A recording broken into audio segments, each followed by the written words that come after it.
এই যে হচ্ছে রূপপুর পারমাণবিক বিদ্যুৎ কেন্দ্র পাবনা। তো বন্ধুরা অবশেষে চলে আসলাম পাবনা। তো গাইস অবশেষে চলে আসলাম পাবনা রূপপুর। এই যে হচ্ছে লালন শাহ ব্রিজ। অবশেষে ফরিদপুর থেকে কুষ্টিয়া চলে আসলাম। আমি আছি এখন কুষ্টিয়া বাস টার্মিনালে।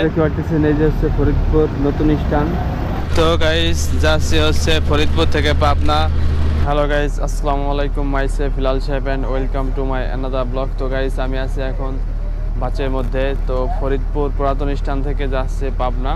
তো এই গাড়ি ডাইরেক্ট পাবনা যাবে না, এখান থেকে কুষ্টিয়া যাবে। কুষ্টিয়া থেকে আবার পাবনা গাড়িতে যাইতে হবে। এই যে হচ্ছে ফরিদপুর পুরাতন স্ট্যান্ড, ভাঙ্গা রাস্তার মোড়। তো এখান থেকে গাড়িতে উঠছি। এই যে হচ্ছে রোড, কুষ্টিয়া যাবে গাড়ি। কুষ্টিয়া থেকে আবার পাবনা যেতে হবে অন্য একটা গাড়িতে ভেঙে ভেঙে। এই বাসে উঠছি।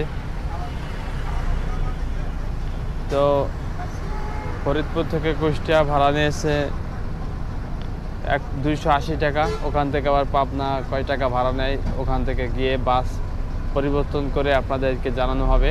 তো এখান থেকে যাচ্ছি, এখান থেকে কুষ্টিয়া ভাড়া নিয়েছে 280 টাকা। আবার ওখান থেকে আরেকটা গাড়িতে যাব। তো আপনারা সঙ্গে থাকবেন, পুরো বিস্তারিত আপনাদের জানাবো। তো এখন এখান থেকে ফরিদপুর পুরাতন স্ট্যান্ড থেকে কুষ্টিয়া পাবনা যাইতে কত সময় লাগে আপনাদের জানানো হবে এবং সর্বমোট কয় টাকা ভাড়া নেয়। তো এখন বাজে 6টা 25। তো আপনারা ফরিদপুর থেকে 6টা 25-এর মাগুরা, ঝিনাইদহ, কুষ্টিয়া, পাবনা গাড়ি পাবেন। তো আমি যাচ্ছি এখন পাবনা। তো আপনারা সঙ্গে থাকেন। গাড়ি এখন ছেড়ে দিয়েছে। তো দেখতেছেন বাস এখন ছেড়ে দিয়েছে।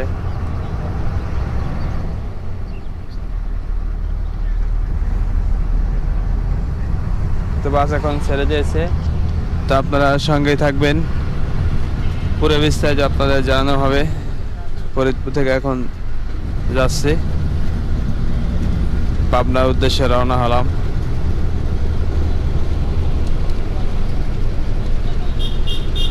তো আপনারা সাথেই থাকেন, বিস্তারিত জানানো হবে রোডে। তো সঙ্গে থাকেন। কুষ্টিয়া পাবনা যাওয়ার সময় যে দৃশ্য আসে সেই দৃশ্যগুলো আপনারা দেখতে পারবেন। তো আপনারা দেখতে পাচ্ছেন এই যে হচ্ছে ফরিদপুর নতুন স্ট্যান্ড। তো নতুন স্ট্যান্ডে থেকে সারা বাংলাদেশে সব জায়গায় যাইতে পারবেন। গোল্ডেন লাইন কাউন্টার হইবে এই নতুন স্ট্যান্ড। তো এখান থেকে ঢাকা, যাত্রাবাড়ি, হায়দ্রাবাদ সব জায়গায় যাওয়া যায়। তো এখানে কিছুক্ষণ গাড়ি দাঁড়াবে, কিছু যাত্রী নেবে এখান থেকে।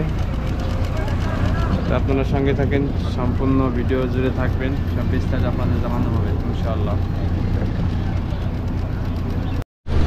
তো গাইস যাচ্ছি হচ্ছে ফরিদপুর থেকে পাবনা। তো গাড়িটা মোটামুটি ভালোই চলতেছে, রানিং আছে ভালোই গাড়িটা। তো সকালের অসাধারণ ভিউ দেখতেছেন, এই যে বাস। তো সকালে অসাধারণ ভিউ দেখতে পারতেছেন। তো ইনশাল্লাহ পাবনা গিয়ে আপনাদের জানানো হবে যে কত সময় টাইম লাগছে এবং মোট কত টাকা খরচ গেছে। তো সকালে ভিউটা দেখেন, অসাধারণ ভিউ। আপনারা সঙ্গেই থাকবেন পুরো ভিডিও জুড়ে, তাহলে সব কিছু জানতে পারবেন। তো সাথেই থাকেন, বিস্তারিত আপনাদের সব কিছু জানানো হবে, আপনারা সঙ্গেই থাকেন। অবশেষে ফরিদপুর থেকে কুষ্টিয়া চলে আসলাম। আমি আছি এখন কুষ্টিয়া বাস টার্মিনালে। তো এখান থেকে আবার পাবনা যাব। তো ডাইরেক্ট ফরিদপুর থেকে পাবনা বাস পাইনি, এই জন্য ভেঙে ভেঙে যাওয়া লাগতেছে। তো আমি আছি এখন কুষ্টিয়া বাস টার্মিনালে। তো এখান থেকে যে গাড়িতে যাব, বলাকা গাড়ি, মনে হয় লোকাল না ডাইরেক্ট, জানি না। 150 টাকা ভাড়া নিচ্ছে, যে টিকিট কাটছে। এটা বলাকা পরিবহন, 150 টাকা নিচ্ছে ভাড়া। এই যে হচ্ছে কুষ্টিয়া বাস টার্মিনাল। এই যে গাড়িতে যাব, বলাকা পরিবহন। এই যে হচ্ছে বাস টার্মিনাল কুষ্টিয়া। তো রওনা দিয়েছিলাম হচ্ছে 6টা 25-এ ফরিদপুর থেকে, আর কুষ্টিয়া আসতে সময় লাগছে এখন বাজে 10টা 10। আর এখান থেকে গাড়ি ছাড়বে 10টা 15-তে। দেখবো পাবনা যাইতে কত সময় লাগে, এ বিস্তারিত আপনাদের গিয়ে জানাবো। আর ভাড়া নিচ্ছে 150 টাকা। আর এই যে হচ্ছে কুষ্টিয়া বাস টার্মিনাল। আর বাসে যাত্রী উঠেছে, এখন ছাড়বে বাস 10টা 15-তে।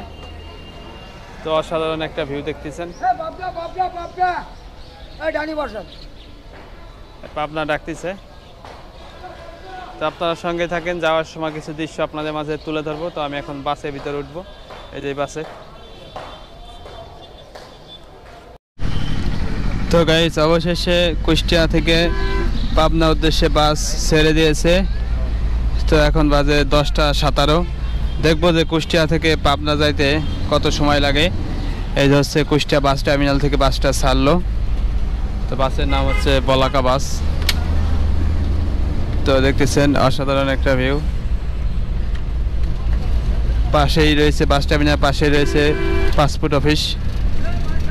এই যে হচ্ছে বাস। তো আপনারা সঙ্গে থাকেন, পাবনা যাওয়ার সময় কিছু দৃশ্য আছে। রূপপুর পারমাণবিক বিদ্যুৎ কেন্দ্র, আরও ব্রিজ আছে বড়। এই দৃশ্যগুলো আপনাদের মাঝে তুলে ধরবো, আপনারা সঙ্গেই থাকেন। এই দৃশ্যগুলো আপনারা দেখতে পারবেন, অসাধারণ ভিউগুলো আপনাদের দেখাবো, আপনারা সাথেই থাকেন। তো গাইস, অবশেষে চলে আসলাম পাবনা রূপপুর যাওয়ার সময় যে লালন শাহ ব্রিজ আছে, সে ব্রিজ এখন উঠবে গাড়ি, আপনারা সঙ্গে থাকেন। ব্রিজ টোল ভাড়া, সেই টোল এই যে টোল। এই যে হচ্ছে লালন শাহ ব্রিজ। অসাধারণ একটা ভিউ দেখতেছি।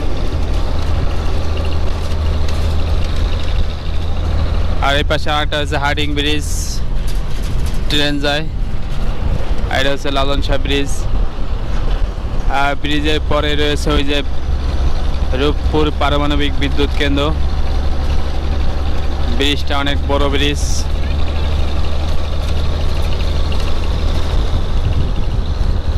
অসাধারণ একটা ভিউ দেখতেছেন।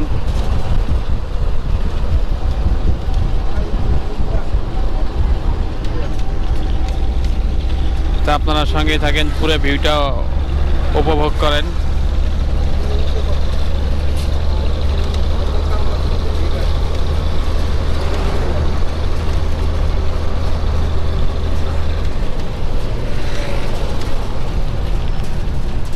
ওই পাশে আর একটা রয়েছে ব্রিজ, আর এই পাশে আর একটা, এই যে দুইটা ব্রিজ, একটা দিয়ে ট্রেন যায়। আর পাশে রয়েছে পারমাণবিক বিদ্যুৎ কেন্দ্র রূপপুর।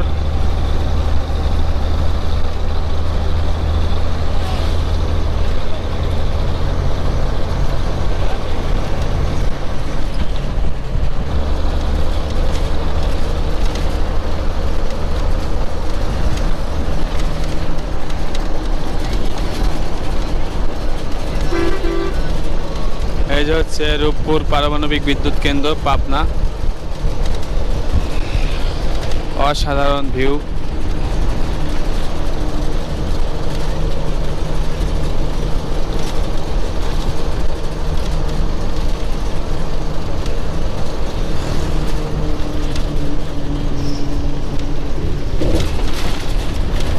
অবশেষে ব্রিজ পার হলাম।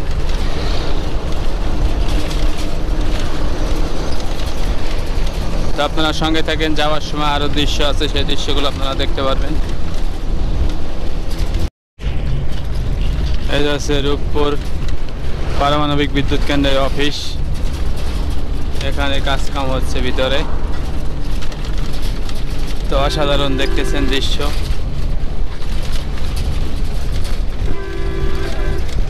এটা হচ্ছে রূপপুর পারমাণবিক বিদ্যুৎ কেন্দ্রের অফিস।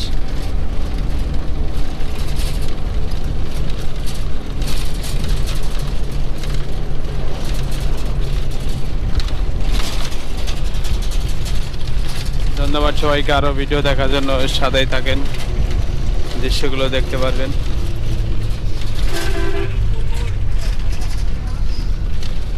এই হচ্ছে বাস স্ট্যান্ড। তো বন্ধুরা, অবশেষে চলে আসলাম পাবনা। তো কুষ্টিয়া থেকে 10টা 20-এ গাড়ি ছাড়ছিল, পাবনা আসছে এখন বাজে 12টা 34। তো 150 টাকা ভাড়া নিচ্ছে কুষ্টিয়া থেকে। আর ডাইরেক্ট ফরিদপুর থেকে পাবনা আসতে ভাঙ্গে ভাঙ্গে আসছি, দেরি লাগছে। ডাইরেক্ট পরিবহনে আসলে কম লাগতো ভাড়া।